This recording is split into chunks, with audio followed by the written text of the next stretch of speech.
ఆంధ్రప్రదేశ్లో మహిళలకు ఉచిత బస్సు పథకం అమలవుతుంది. స్త్రీ శక్తి పథకం కింద మహిళలు బస్సుల్లో ప్రయాణిస్తున్నారు. ఈ మేరకు ఈ పథకానికి సంబంధించి ఆర్టీసీ ఎండీ ద్వారకా తిరుమలరావు కీలక ప్రకటన చేశారు. ఆయన శ్రీ సత్యసాయి జిల్లాలోని మడకశిర ఆర్టీసీ డిపోను తనిఖీ చేశారు. ఉచిత బస్సు ప్రయాణం బాగా జరుగుతుందని, దీనిని మరింత మెరుగుపరచడానికి ఆర్టీసీ ప్రయత్నిస్తుంది అని అన్నారు.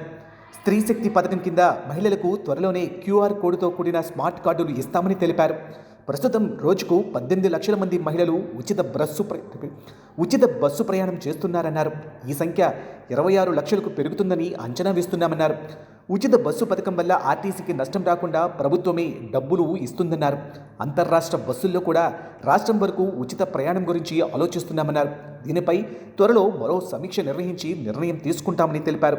ఇక ఆర్టీసీ బస్సుల్లో మహిళల ఉచిత ప్రయాణం కోసం ఆధార్ జిరాక్స్ కాపీలను కూడా అనుమతించాలని ఆదేశించామన్నారు ద్వారకా తిరుమలరావు.